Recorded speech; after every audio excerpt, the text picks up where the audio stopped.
बिहार के मोकामा और गोपालगंज में 2024 का सेमीफाइनल टाई होने पर अब सबकी नजर मुजफ्फरपुर जिले के कुढ़नी विधानसभा क्षेत्र पर चली गई है। उपचुनाव को लेकर वहां जेडीयू और बीजेपी के बीच आमने सामने की टक्कर है।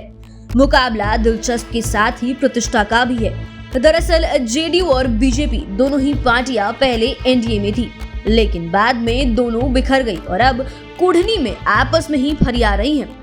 वे एक दूसरे को हर हाल में पटखनी देना चाहते हैं, लेकिन दोनों ही दलों के सामने कई चुनौतियां हैं। ऐसे में आज हम आपको बीजेपी की उन 5 बड़ी चुनौतियों के बारे में बताएंगे। यदि इन चुनौतियों को बीजेपी साध ले तो वो 2015 का इतिहास दोहरा सकती है। सबसे पहले बात करते हैं 5वें नंबर की। ये तो जानते ही हैं कि कुढ़नी उपचुनाव को लेकर बिहार में खूब सियासी उठापटक चल रही है। दरअसल जेडीयू और बीजेपी के बीच असली टक्कर कुढ़नी में ही हो रही है और इस लड़ाई का सारा दरोमदार कास्ट पॉलिटिक्स पर टिका हुआ है। बीजेपी के लिए कई चुनौतियों में शामिल मुकेश सहनी भी इस चुनावी लड़ाई में बड़ा फैक्टर है। मुकेश सहनी ने अपना उम्मीदवार उतार दिया है और उन्होंने न केवल उम्मीदवार दिया बल्कि ऐसी जाति से दिया जो बीजेपी के लिए किसी चुनौती से कम नहीं है। पॉलिटिकल एक्सपर्ट की माने तो मुकेश सहनी से सबको उम्मीद थी कि वे मल्ला जाति से किसी को अपना उम्मीदवार बनाएंगे। इससे बीजेपी वाले अंदर ही अंदर खुश थे, लेकिन वीआईपी पार्टी ने भूमियार समाज से उम्मीदवार देकर बीजेपी को चौकन्ना कर दिया। दरअसल मुकेश सहनी की पार्टी के उम्मीदवार नीलाद कुमार कुढ़नी के पूर्व विधायक साधु शरण शाही के पौत्र हैं और साधु शरण शाही यहाँ से कई टर्म विधायक रहे हैं। कहा जाता है कि इस परिवार की भूमियार वोटरों पर ठीक ठाक पकड़ है। पॉलिटिकल एक्सपर्ट की माने तो वीआईपी के नीलाद कुमार भूमियारों का जो भी वोट काटेंगे वो विशुद्ध रूप से बीजेपी का ही वोट होगा। ऐसे में मुकेश सहनी की भूमियार वोट बैंक में होने वाली सेंधमारी को बीजेपी को हर हाल में रोकना होगा। अब बात करते हैं चौथे नंबर की। चौथे नंबर पर ओवैसी फैक्टर से जुड़ी चुनौती है। गोपालगंज की सफलता को देखते हुए एआईएमआईएम ने कुढ़नी में अपनी उम्मीदवार उतारी है। उसने पूर्व जिला परिषद सदस्य गुलाम मुर्तजा अंसारी को टिकट दिया है। कहा जाता है कि गुलाम मुर्तजा का इलाके के मुस्लिमों पर अच्छी पकड़ है। पॉलिटिकल एक्सपर्ट की माने तो इस उपचुनाव में ओवैसी के उम्मीदवार जितना अधिक मजबूत होंगे उतना अधिक बीजेपी को लाभ होगा।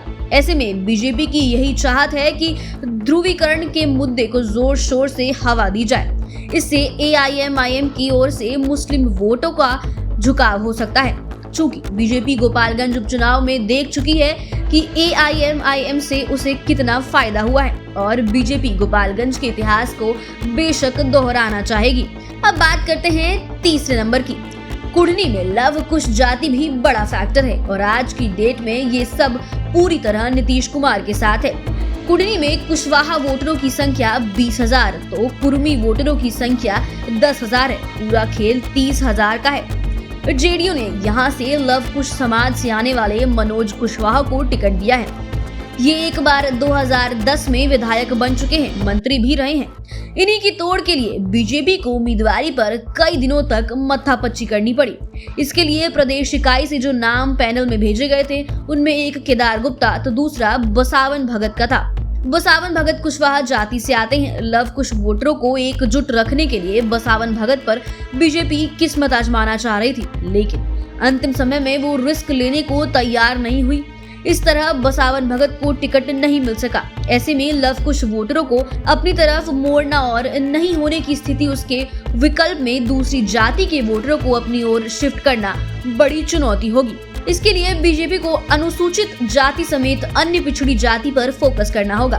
बता दें कि अनुसूचित जाति के वोटरों की संख्या 54,000 तो अन्य पिछड़ी जाति के वोटरों की संख्या 42,000 के आसपास है। कुढ़नी में बीजेपी के लिए चुनौती की लिस्ट में अब बात दूसरे नंबर की करते हैं। दूसरे नंबर पर भूमियार वोटरों के बिखराव को रखा गया है और इस बिखराव को रोकना बीजेपी के लिए बड़ी चुनौती होगी। दरअसल कुढ़नी में भूमियार वोटरों की संख्या 30,000 के आसपास है और भूमियार समाज को बीजेपी का आधार वोट माना जाता है। लेकिन बोचहा में जिस तरह भूमियार वोटरों ने आरजेडी की ओर टर्न किया और पार्टी ने जिस अंदाज में सियासी हवा दी उसे बीजेपी के लोग काफी चिंतित हैं। उस समय तो इसे लेकर सुशील मोदी ने भी चिंता जताई थी। सियासी गलियारे में तो ये स्लोगन भी चल रहा है कि भूमियार का चूड़ा और यादव जी का दही आपस में लिपट गए हैं। इतना ही नहीं, इस पर दहला मारते हुए मुकेश सहनी ने भी नया स्लोगन दिया है। उन्होंने कहा कि मल्ला का माछ और भूमियारों का चावल यानी भात का इस बार कुढ़नी में कॉम्बिनेशन दिखेगा। पॉलिटिकल एक्सपर्ट की माने तो भूमियारों का वोट महागठबंधन में जाए या फिर वीआईपी में, घाटा तो बीजेपी को ही होना है। ऐसे में बीजेपी को भूमियारों वोटों को बिखरने से हर हाल में बचाना होगा। अब बात पहले नंबर की। पहले नंबर पर वैश्य वोट से बड़ी चुनौती है। कुढ़नी में वैश्य वोटों की संख्या सबसे अधिक, लगभग 37,000 है। हालांकि वैश्य वोटों के बंटने की उम्मीद नहीं के बराबर है, क्योंकि बीजेपी ने लगभग दर्जन भर बैठकों के बाद भी अंतिम फैसला केदार गुप्ता के नाम पर ही लिया है। वैश्य समाज से आने वाले केदार गुप्ता कुढ़नी से एक टर्म विधायक भी रहे हैं और एक टर्म हार भी गए हैं। सूत्रों की माने तो वैश्य वोटरों की सेंधमारी में महागठबंधन जुट गया है। इसके लिए महागठबंधन के नेता वैश्य समुदाय के लोगों से संपर्क भी कर रहे हैं। उन्हें कहा भी जा रहा है कि जेडीयू ही नहीं, आरजेडी भी वैश्य नेताओं को आगे बढ़ा रहा है। आरजेडी ने तारापुर के बाद गोपालगंज उपचुनाव में भी वैश्य उम्मीदवार को टिकट दिया था। दोनों ही जगहों पर वैश्य समाज ने आरजेडी पर भरोसा भी किया था। इसलिए कुढ़नी में इसी आधार पर वैश्य समाज से महागठबंधन के नेता वोट भी मांग रहे हैं। ऐसे में बीजेपी के लिए वैश्य वोट बैंक में होने वाली सेंधमारी को हर हाल में रोकना होगा। फिलहाल वीडियो में बस इतना ही। बने रहिए हमारे साथ, देखते रहिए अपना मन पसंदीदा चैनल। अगर आपने अभी तक हमारे चैनल को सब्सक्राइब नहीं किया है तो हमारे चैनल को सब्सक्राइब कर ले। वीडियो देखने के लिए आपका धन्यवाद।